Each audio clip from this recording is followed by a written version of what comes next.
Hello everyone, welcome back to my channel with a brand new vlog. আমার জীবনের প্রথম তীর্থ করা, সেটা তোমাদের সঙ্গে শেয়ার না করলে কি হয় বলো। তো এবারকার ব্লগটা একটু অন্যরকম হতে চলেছে। আর হ্যাঁ, সরি যে এর আগে আমি বলেছিলাম গোয়ার প্রত্যেকটা যে ভিডিও পার্টে পার্টে দিতে চলেছি তার মধ্যে একটা শেয়ার করেছি, বাকি শেয়ার করতে পারিনি। আমার কাছে ভিডিও ক্লিপ আছে, খুব শীঘ্রই সেগুলো আমি শেয়ার করব। কিন্তু এখন যে তীর্থ করতে চলেছি আজকে 29 তারিখ, 29শে মে, আগামীকালকে 30 তারিখ। কালকে আমাদের বেরোনো বিকেল 5:30 নাগাদ। তো কালকে থেকে জার্নি শুরু, পুরোটাই গাড়িতে যাওয়া, কোনো হোটেলে থাকাথাকির সিন নেই। যদিও বা হোটেলে যাই তাহলে শুধুমাত্র ড্রেস চেঞ্জ করার জন্য ওই 2-3 ঘন্টা সময় লাগবে, ব্যাস অতটুকুই। এইটা হচ্ছে আমাদের প্ল্যান। তো ভিডিওটা প্রচুর বড় হতে চলেছে যা বুঝতে পারছি, যেহেতু আমাদের অনেক কিছু শেয়ার করার আছে তোমাদের সাথে। তাই ভিডিওটা পার্টে পার্টে আসতে চলেছে উইদাউট এনি স্কিপ। পুরো ভিডিওটা দেখতে থাকো। যদি পুরো ভিডিওটা ভালো লেগে থাকে তাহলে do like, comment and share, আর অবশ্যই সাবস্ক্রাইব করতে ভুলবে না, কারণ এই ক্লিপটা দেখার পরেই আসল চমক তোমাদের কাছে আসছে। কিন্তু এর মধ্যেও কিন্তু কম চমক থাকবে না। তাই আর বেশি কথা বাড়াচ্ছি না, পুরো ভিডিও দেখতে থাকো। এখন আমরা সবাই রওনা দিয়েছি দ্বারকার উদ্দেশ্যে। আমার সাথে আরও 4 জন রয়েছেন, যেনারা সম্পূর্ণই অবাঙালি, তাই আমার এখন কোনো কথাই ওনারা বুঝতে পারবেন না। ব্যাপারটা হচ্ছে কি, আমার সাথে অঙ্কিত নেই কারণ ও ছুটি পায়নি, তাই আমি ওর কলিগ এবং তার ফ্যামিলিদের সাথে যাচ্ছি। বলা যেতে পারে আমার ফ্যামিলি থেকে আমি একাই, তাই এটা one type of solo trip.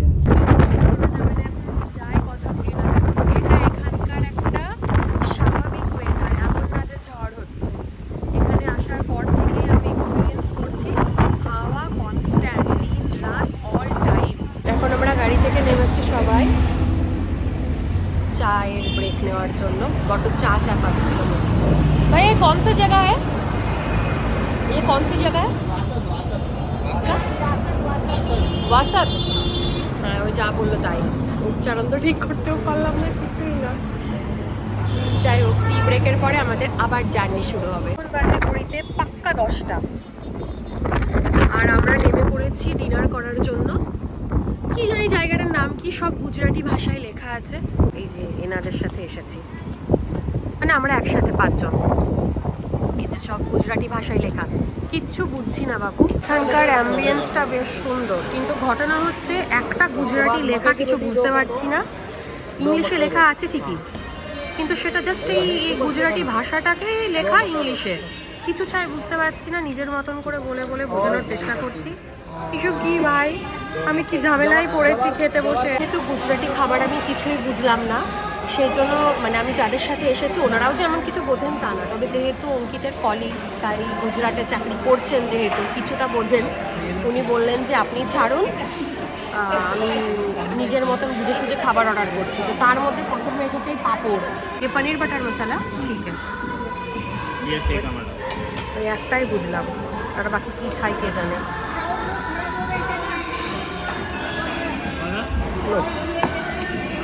ये मकाई का बोला?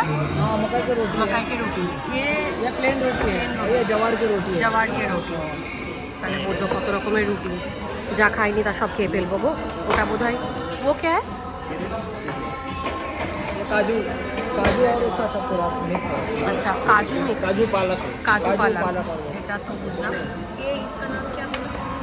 और क्या गोड़ आ बजा সেও ভাজি। पालक। আচ্ছা, এই যে খাচ্ছি, ওর মধ্যে আবার অনেক কিছু আছে, আর আমাদের তার সাথে ছাঁচ দিয়ে গেছে।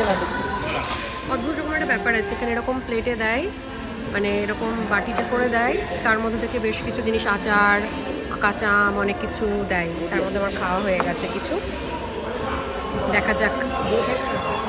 এটা হচ্ছে আমাদের খাবার টেবিলের অবস্থা, মানে কী যে খাইনি আর কী যে খেয়েছি বলা মুশকিল, এতগুলো ভ্যারাইটি অফ আচার, তারপরে স্যালাড ব্যালাড ছিল। যদি বলি ওনাদের ভাষায় গুজরাটিদের ব্যাপারে, অবশ্যই ভালো, কিন্তু আমার খুব একটা ভালো লাগেনি। বেকার বদনাম করবো না, ভালো লাগেনি বললে লোকে মারবে, মানে গুজরাটিরা বকবে আমাকে। দেখো ঘটনা হচ্ছে কি, এক এক জায়গার খাবারের এক একটা বিশেষত্ব রয়েছে। আপাতত যে খাবারগুলো আমি ট্রাই করেছি, হতে পারে এগুলো খেতে খুব সুন্দর, হয়তো এই রেস্টুরেন্টটা সেভাবে বানায়নি, বা হয়তো ওই টেস্টটা আমার জন্য সঠিক নয়, এটাও হতে পারে। সেই আন্দাজে বলতে গেলে অ্যাভারেজ। আসলে খাবারের নাম পড়ে কিছু বুঝতেই পারছি না, সে ইংলিশে লেখা হোক আর যাই হোক। গুজরাটি তো পড়তে জানি না, কথা আলাদা, ইংলিশে লেখা আছে তাই কি। অনেকে যে আমার ওইটা শুনে মনে হতে পারে যে ভাষা বুঝতে পারছে না, এই আবার কি না, ব্যাপারটা তা না। লেখা আছে কিন্তু প্রত্যেকটা ডিশের নাম তো আলাদা, সেটা যে ভাষাতেই লেখা থাকুক বুঝবো কী করে? না বুঝে খেয়েছি। এখন আমাকে কেউ যদি জিজ্ঞাসা করে যে যে খাবারগুলো খেলি গার্গি নাম বলে, একটারও বলতে পারবো না। অ্যাভারেজ খেয়েছি। এবার একটু রেস্টুরেন্টটা তো দেখিয়েছিলাম তখন, এই যে ভালো, অ্যাম্বিয়েন্সও সুন্দর, সব কিছুই।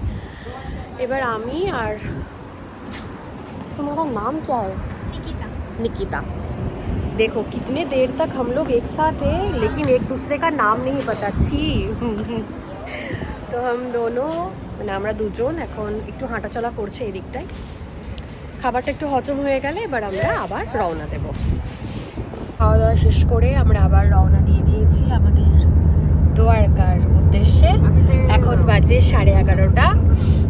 যেহেতু পেট ভর্তি, আশা করছি ঘুমটা আসবে। এখন পৌঁছাবো কখন? মনে হয় ভোর 3টে বাজবে। তারপরে হোটেল টোটেল দেখতে হবে। সেই সময় কতটা ভিডিও করতে পারবো না পারবো জানি না, কেন কি ফোনের চার্জ একদমই নেই বললেই চলে। আবার গাড়ির ভেতরে মাঝখানের জায়গাতে যে চার্জিংয়ের জায়গাটা সেটা আবার খারাপ। এই নিয়ে আমরা প্রত্যেকে একটু সমস্যায় রয়েছি। দেখা যাক, যদি পারি তাহলে কিছু ক্লিপ নেব, না হলে একদম সকালবেলাতে উঠে ফোন চার্জ দেওয়ার পরে ব্যবস্থা করব। लगभग और कितना टाइम लगेगा भैया? 5 बजा है अभी। 1 घंटा মানে মোটামুটি 6টা নাগাদ আইডিয়া এখন মনে হচ্ছে পৌঁছানো। বেরোনোর সময় তো প্রথমে ভেবেছিলাম ভোর 3টে, তারপরে 5টা, এখন 6টা। কিন্তু আকাশের অবস্থা দেখে মনে হচ্ছে এখন রাত 2টো। সন্ধে যেমন প্রচুর দেরিতে হয়, তেমনি সকালেও প্রচুর সময় লেগে যায়। এত ট্রাফিক, সামনে থেকে দেখাতে হবে।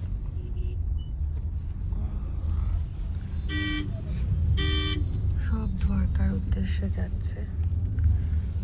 द्वारका नहीं नहीं वो हो जाएगा ना, अभी पहले होटल देखते हैं, सब मिल जाएगी वहाँ से। So good morning everyone, welcome to Dwarika. এখন বাজে 6:15। আমরা 6টার সময় নামলাম। এই কাছেই আশেপাশে একটা জাস্ট হোটেল খুঁজলাম, নর্মাল খুঁজলাম, এমন কিছু না যে মানে জাস্ট আমাদের ঠিকঠাক ওয়াশরুমের রিকোয়ারমেন্ট ছিল। আর যেহেতু আমরা থাকছি না, স্নান করে দর্শন করব এবং তারপরে ঘোরাফেরা করে সেখান থেকে আবার কোথায় যাচ্ছি একটু পরেই জানতে পারবে, মানে ধীরে ধীরে জানতে পারবে, পুরো ব্লগটা দেখতে থাকো। তো পেয়ে গেছে একটা হোটেল, এবার গাড়ি থেকে ব্যাগপত্র নিয়ে বেরোবো, চলো।